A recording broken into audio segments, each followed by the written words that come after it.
metiéndonos en algunos temas de discusión interesante. El estado de la democracia vigilada, se decía hoy, ausencia de democracia, con este resurgimiento en el conservadurismo en América Latina. Este avance o este límite a un proceso que intentó América Latina en los últimos años y que hoy vemos la contraofensiva, muy agresiva. Pero no quiero continuar yo, le doy la palabra a Tilio Borón, que todo el mundo conoce, doctor en Ciencia Política de la Universidad de Harvard, investigador superior del CONICET, al cual ya le dejo la palabra. Bueno, buenas tardes, muchas gracias. Gracias a los compañeros del Instituto Patria por la invitación. ¿Dónde estamos nosotros? A ver, ¿dónde se sitúa América Latina? Todos sabemos geográficamente, ¿no es cierto?, pertenecemos a lo que se llama en la jerga de la ciencia política americana y entre los estudiosos y entre los funcionarios del gobierno americano, el hemisferio occidental. Ellos tienen una expresión que siempre es esta, porque reservan el nombre de América para ellos, ¿no? O sea, nosotros no somos América, América es ellos, we are America, ¿no? América somos los estadounidenses. ¿Y por qué es importante esto? Bueno, porque al estar nosotros en este espacio, al habernos condenado la geografía a convivir con la mayor superpotencia que jamás existiera en la historia de la humanidad, esto impone restricciones evidentes a los grados de libertad con la cual nosotros nos podemos mover. Esto es indudable, ¿verdad? Y ellos lo tienen muy claro en Estados Unidos, ¿verdad? Acá todavía se discute en América Latina si Estados Unidos es un imperio o no es un imperio, pero los estrategas norteamericanos, los grandes pensadores que tienen la mirada a largo plazo, no en la coyuntura de hoy, sino pensando cómo va a estar Estados Unidos en el 2050, que es una preocupación que aparece muy claro en muchos documentos, ellos saben muy bien de que son un imperio y además saben otra cosa, que como imperio han empezado ya la curva de declinación del imperio, ¿verdad? Que no es un imperio que está en alza, sino un imperio que ha comenzado ya su lento pero irreversible proceso de declinación. Esto, por favor, no significa salir corriendo a buscar una botella de champán y festejar esta noche, ¿verdad? Porque es un proceso, es lento, es irreversible, pero es lento. Y ellos son muy conscientes de eso, muy conscientes, tanto Brzezinski, que falleció hace poco, que es uno de los grandes pensadores del imperio, el mismo Kissinger, aunque lo dice más así subliminalmente, pero los documentos, por ejemplo, del Departamento del Pentágono, de Defensa, el Pentágono, ¿no es cierto?, son muy claros en este sentido. Ellos hablan de las enormes dificultades que va a tener Estados Unidos para mantener las posiciones que hemos adquirido en el sistema internacional, dice. No para agrandarlas, no para expandirlas, sino para mantenerlas.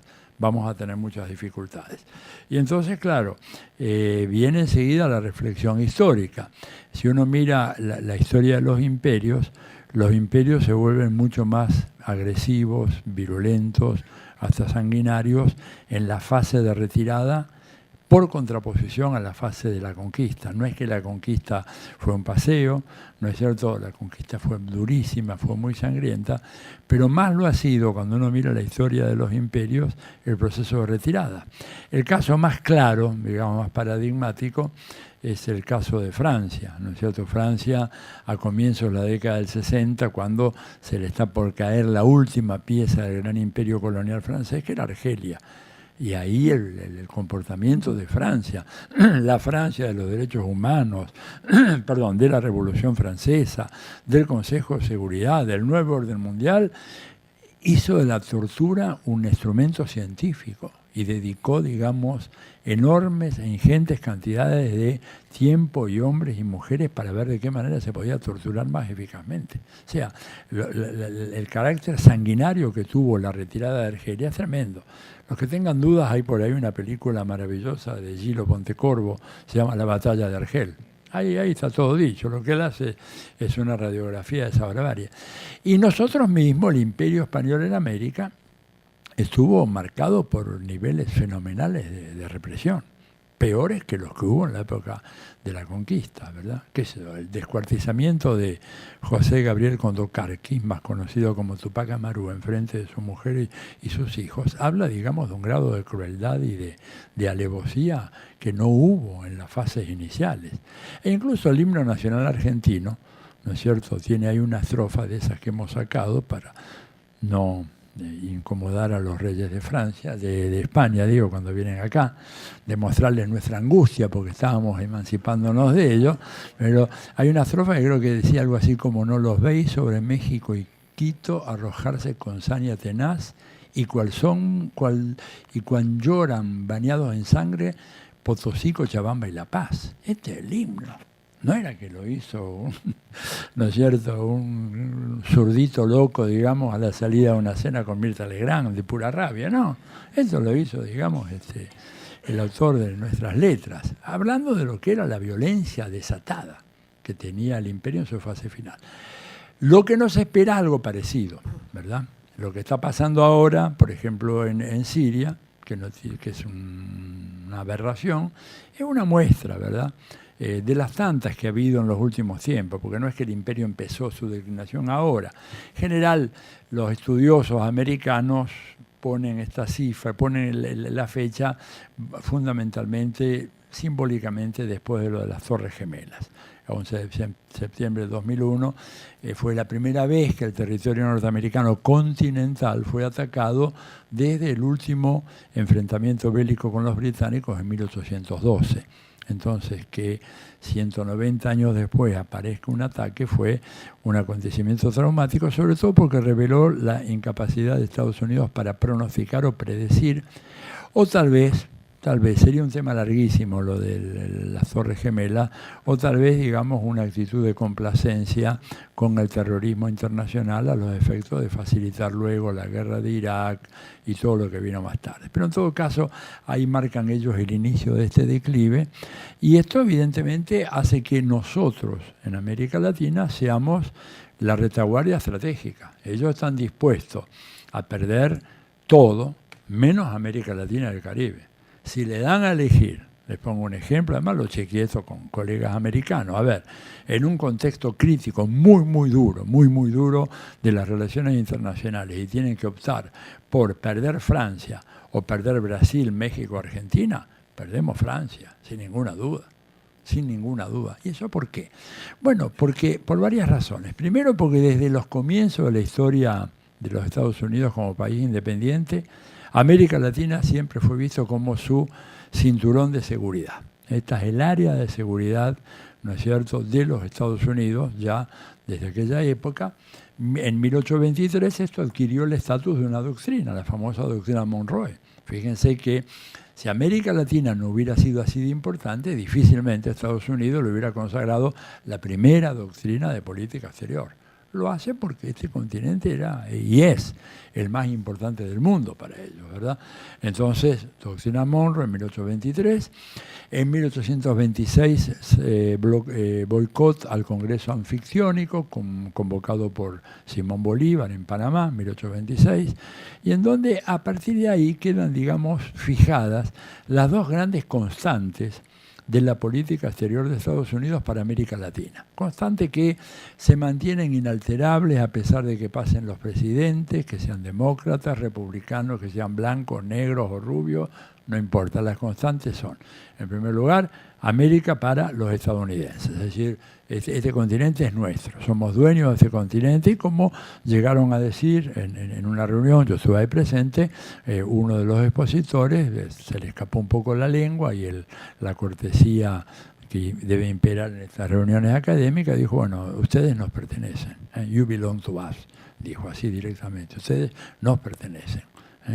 Y la segunda doctrina es mantener permanentemente a los países de América Latina en desunión y si es posible en discordia. Cuanta más desunión, más discordia, tanto mejor, ¿verdad? O sea, divide y vencerás era una divisa propia del Imperio Romano para mantener a sus vastas colonias subordinadas, dándole algunas cosas, algunas concesiones, a otras. Bueno, el panorama para nosotros es ese, o sea, mantenernos divididos, ¿no es cierto? Las tentativas de unificación que se intentaron en el pasado no llegaron a prosperar mucho.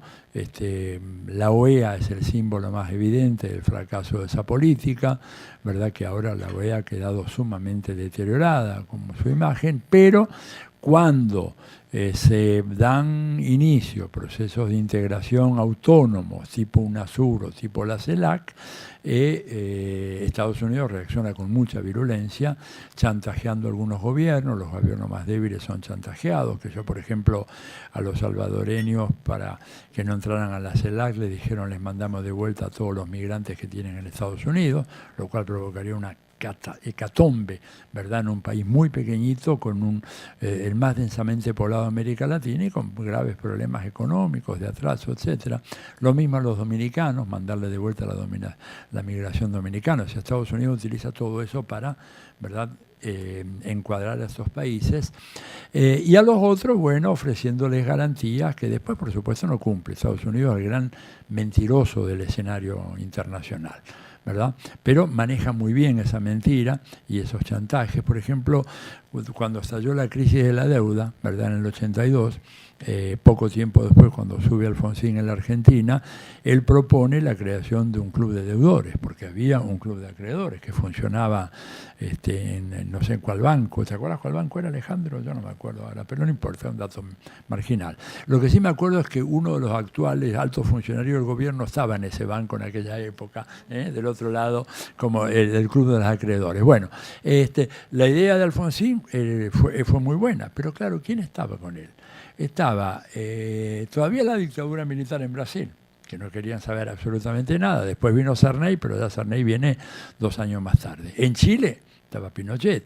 En Bolivia había una dictadura militar y, si no, estaba empezando un gobierno ultra neoliberal de Sánchez de Lozada. O sea, no había un clima internacional y la Argentina fue muy penalizada por esa iniciativa. Y además se lo advirtieron a Alfonsín. Y iban, por ejemplo, a México y le decían a los mexicanos: no vayan a ocurrírseles a ustedes armar un club de deudores, porque vamos a ser mucho más duros en la negociación. Y tuvieron éxito. Estamos todavía pagando esa deuda. Y lo que era también inesperado, más todavía, fue el hecho de que la Revolución Cubana no hubiera arriado sus banderas cuando se derrumbó la Unión Soviética. En el 91-92 todos decían: Cuba se cae. ¿Cómo se va a mantener? Se cae la Unión Soviética, no tiene petróleo, no tiene esto, no tiene bienes industriales, no tiene a quién exportar. Bueno, por suerte, Cuba no se cayó. Por suerte, yo digo por suerte, porque si Cuba hubiera caído en el 92, tengan ustedes por seguro que no hubiera aparecido un Chávez o hubiera aparecido a destiempo, porque el problema también es la aparición de grandes líderes en el momento oportuno. No se gana, a ver, si Perón, en lugar de haber aparecido en el 17 de octubre del 45, aparecía en 1938, no hubiera sido Perón, ni hubiera habido peronismo en Argentina, ¿se entiende? O sea, el clima, la atmósfera intelectual política marca las potencialidades de un líder. El líder no es un dios, es un líder extraordinario, son líderes fenomenales, pero necesitan un contexto histórico, o dicho en términos poco teóricos, pero que se entienden, que el horno esté para bollos. Si el horno no está para bollos, por más que aparezca Chávez, Néstor, Lula, Cristina, no hubiera pasado nada. Hubieran sido figuras importantes, por supuesto, pero no hubieran hecho todo lo que hicieron en América Latina en esos años. Ahí el horno estaba para bollos, ¿verdad? En buena medida porque Cuba resistió, porque fracasó Felipe González, que fue el gran lobista, ¿no es cierto?, que cada 2 o 3 semanas llegaba a Cuba a entrevistarse con Fidel, a decirle que era hora de arriar las banderas. Esto así, textual dicho, ¿no? Se iba y a las 2 o 3 semanas volvía. Bueno, la cuestión es que Cuba resistió, apareció Chávez, ¿no es cierto?, una figura totalmente impredecible, inesperada, que fue subestimada por los Estados Unidos cuando apareció lo consideraron, bueno, un mulato jodón que no iba a hacer gran cosa y nada más, un charlatán de feria, fíjense lo que le salió, ¿verdad? Y con el triunfo de Chávez, bueno, comienza a producirse ese cambio lento. ¿Por qué? Porque la prédica de Chávez, que antes no hubiera aprendido jamás, digo, 10 años antes que Chávez no hubiera alguno que hablase de Bolívar, de la Carta de Jamaica, del discurso de Angostura de Bolívar, lo hubieran considerado un historiador distraído que estaba hablando tonterías. Pero de repente, en ese cambio de la atmósfera, el agotamiento y la crisis de los modelos neoliberales, el disgusto con el neoliberalismo en la Argentina, en Brasil, en México, en Perú, en todos los países, el discurso de Chávez prendió y empezó a producir ese cambio que después se ve ratificado en noviembre del 2002, cuando Lula es electo presidente. Elección que tuvo mucho que ver con un acontecimiento argentino, como lo reconocen muchos analistas y protagonistas de la vida política brasileña, que fue nuestro 19 y 20 de diciembre. Nuestro 19 y 20 de diciembre, más allá de lo que produjo, ¿no es cierto?, internamente en nuestro país, pero fue una rebelión que sembró el pánico en los grupos dominantes tradicionales del Brasil, que vieron lo que estaba pasando acá en la Argentina y rápidamente dijeron que si el estallido del modelo neoliberal llega a producirse en Brasil como en la Argentina, aquí las consecuencias serían un baño de sangre de incalculables proporciones. Habida cuenta de el carácter tan brutalmente clasista, racista de la estructura social brasileña, en donde todavía hoy, las huellas de la esclavitud están presentes, todavía hoy las huellas de la esclavitud están presentes en la cultura política y en la actividad política de los brasileños. ¿Se dan cuenta? Por eso cuando Pepe Mujica el otro día, en una entrevista, dijo: si lo de Lula pasaba con Cristina, hubieran dado vuelta a Buenos Aires, está hablando justamente del quietismo de un país en donde la tradición del esclavismo todavía pesa muchísimo en la sociedad brasileña y hace que esta le resulte muy difícil plantarse en una rebelión como debería haberse plantado. Todo esto, digamos, Venezuela con Chávez, Brasil con Lula, Argentina con Néstor, facilita ¿qué cosa? Bueno, el desenvolvimiento de otros procesos, concretamente en Bolivia, con Evo Morales un par de años después, en Ecuador con Correa, en Paraguay con Lugo, ¿no es cierto? Y rápidamente el continente, más allá arriba en Centroamérica, Daniel Ortega, y un avance creciente del Farabundo Martí en El Salvador. O sea, de repente el mapa sociopolítico latinoamericano, que siempre había sido muy amigable y muy dócil para los Estados Unidos, comienza a llenarse de políticos y presidentes indeseables para los Estados Unidos que se plantan en el frente y que levantan una bandera o unas cuantas banderas que eran absolutamente imprevisibles hasta pocos años atrás. Por ejemplo, la bandera de la unidad latinoamericana. Y no es casual que estos líderes hayan sido tan castigados por los Estados Unidos, ¿verdad? Empezando por Chávez, ¿verdad? Después, si quieren, hablamos de cómo murió Chávez, pero bueno, Chávez es un caso, por Néstor, ¿verdad?, que ha sido muy cuestionado por Estados Unidos, también Cristina, ni hablemos de Cristina, y por Lula. Fíjense qué caso, hay dos que están muertos y uno en la cárcel. Entonces, estamos hoy en estas condiciones. Hemos llegado a un momento en donde ha habido una ralentización, una desaceleración del ritmo de los procesos transformadores que hubo en América Latina. Coincido con Alejandro, creo que no es lo mismo el impulso que hay hoy que el que había hace 10 años atrás. Las condiciones económicas internacionales han cambiado, ha habido una especie de aburguesamiento de los sectores incorporados que no han sabido corresponder a los gobiernos que hicieron unas políticas sociales que los sacaron de la extrema pobreza. Es uno de los grandes estudios pendientes en la sociología latinoamericana. ¿Por qué los sectores incorporados, en lugar de apoyar a los gobiernos que los integraron, votaron en parte por esos gobiernos, pero en parte en contra? Eso se dio en Argentina, se dio en Brasil, se dio en Bolivia, se dio en Venezuela, se dio en todas partes. Y el papel fundamental de los medios de comunicación. Que si volvemos, cosa que espero, ¿no es cierto?, lo antes posible, los dos sectores cruciales a los cuales va a haber que atacar con mucha fuerza, porque son, digamos, la génesis de todas las desgracias, son el poder financiero y el poder mediático. Y si no estamos dispuestos a dar la pelea en esos dos poderes, más vale que nos quedemos en casa, no vengamos a hacer cursos ni nada, porque estamos perdiendo el tiempo. Si no se atacan esos dos poderes. Este es un año crucial, ¿verdad? ¿Por qué? Porque, bueno, va a haber elecciones en Brasil. Vamos a hablar de lo de Lula. Lo de Lula sabemos, no voy a extenderme, lo sabemos todo, ha sido un proceso judicial absolutamente viciado. El juez Moro fue designado juez federal de la República Federativa de Brasil cuando apenas había cumplido 26 años. Un caso insólito, ¿verdad? Normalmente un juez adquiere ese estatus más allá de los 35 o 40 años en Brasil, acá también en la Argentina. 26 años. Un muchacho moldeado por los programas de buenas prácticas de Estados Unidos, fue a estudiar a Harvard también, hizo unos cursos cortos, ¿verdad? El juicio de él, el proceso es un mamarracho insostenible, pero lo cierto es que Lula está preso.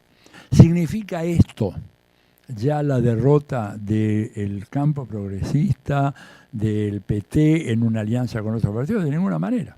Estuve hablando mucho con Frei Beto, que es un hombre que conoce mucho no solamente a Brasil, sino conoce mucho al presidente Lula.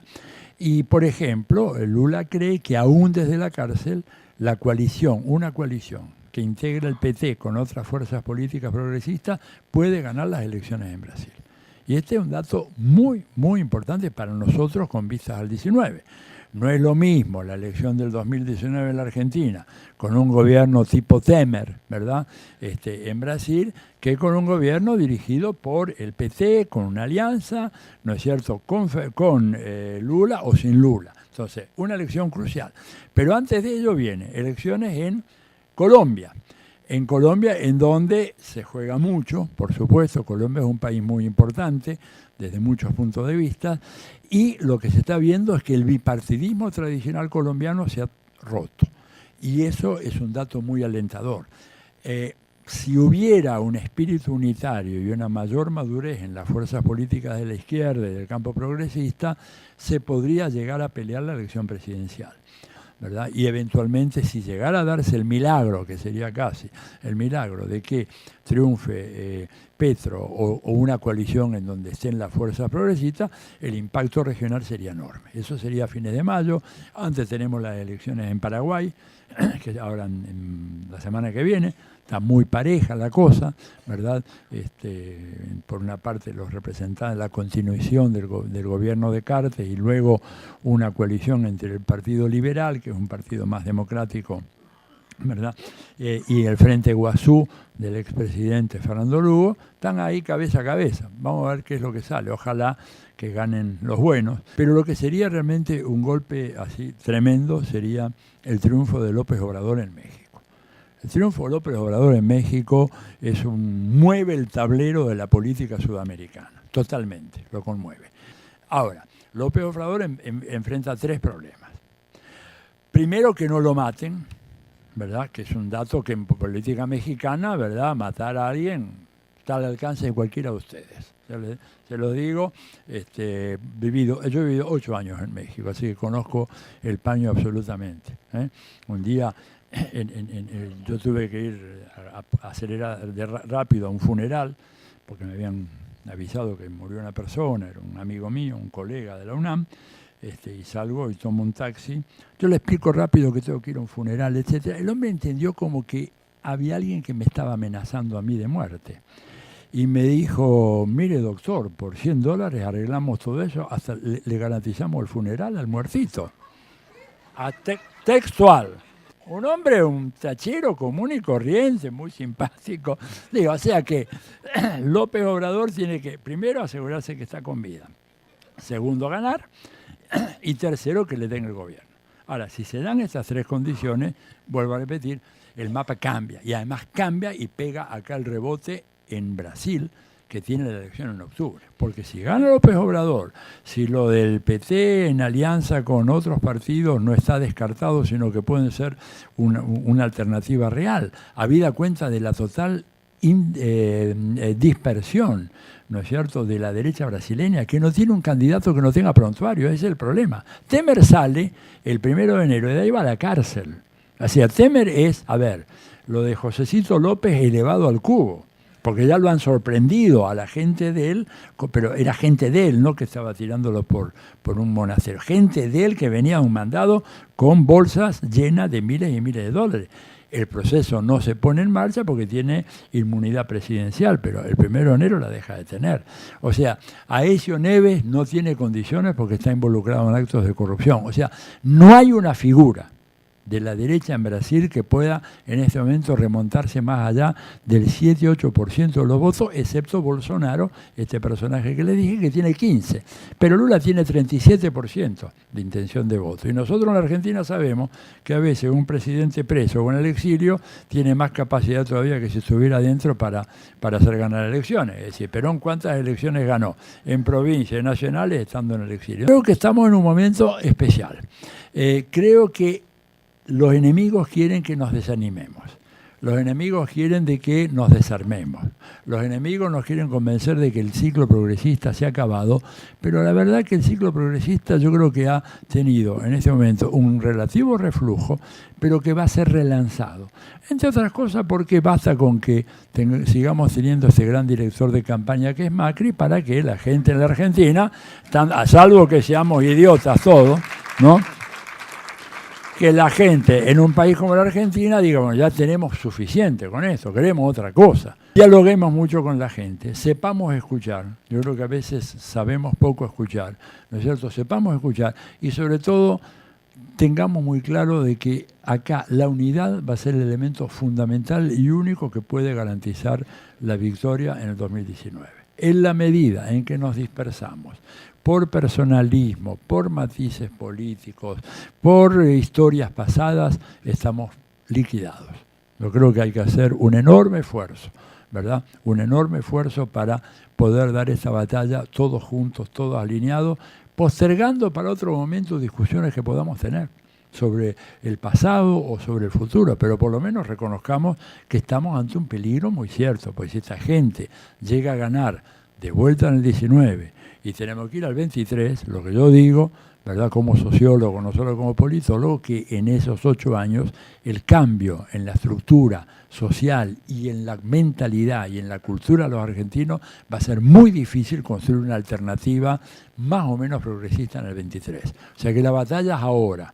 Y por eso cualquiera que diga, no, esto ya está perdido para el 23, está absolutamente equivocado. Porque si perdemos ahora, tenemos que pensar en el 31, no en el 23. Tal vez si yo tuviera que señalar uno de los errores principales de Itamaraty, ¿verdad?, durante la gestión de Lula, fue no haberse dado cuenta de que nosotros hubiéramos sido mucho más fuertes teniendo a México integrado al esquema sudamericano que teniéndolo afuera.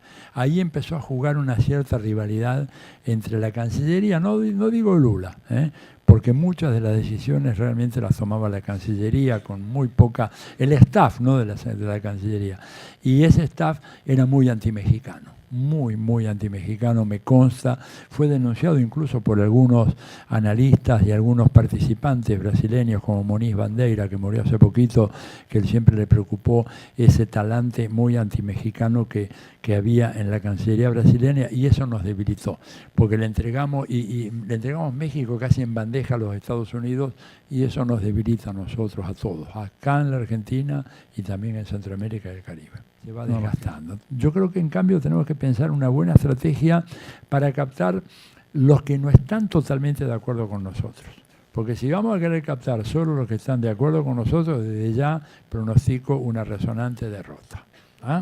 Tenemos que abrirnos y enganchar gente, arrastrar gente que comparta una parte de nuestro proyecto, y aunque la otra parte no la comparta, pero que está siendo agredida, está siendo mortificada por el gobierno de Macri. Esa gente es lo que, como llaman los encuestólogos, el target al cual tenemos que dirigirnos. Los que están convencidos ya están. Digo, tenemos que agarrar a aquellos otros.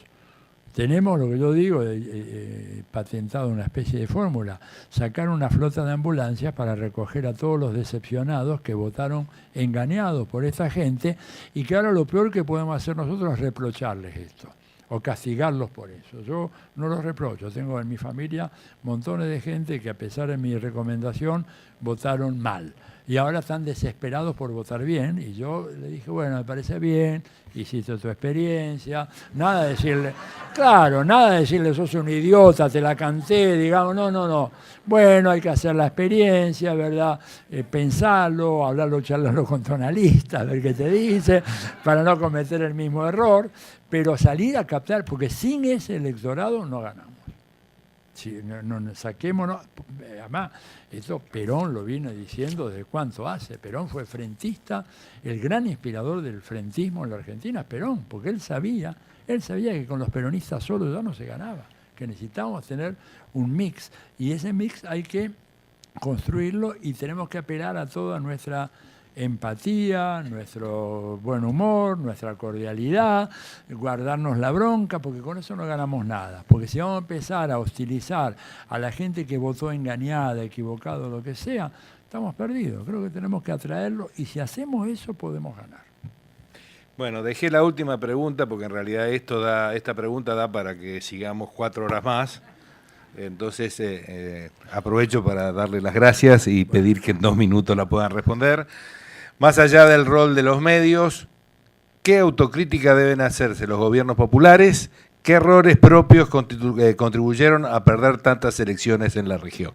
Por eso digo, esto da para 2 cursos más y 4 horas. Pero le dejo la palabra a los compañeros y desde ya les agradezco y los convoco a ustedes para el próximo martes. Bueno, tratamos de responder en 2 minutos. Mira, es fácil.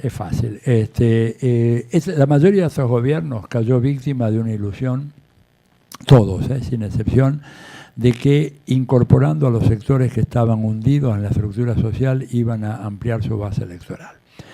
Cuando Cristina hablaba del boom del consumo, ella hablaba con mucha confianza de que el boom del consumo iría a traducirse en un apoyo para el Frente para la Victoria.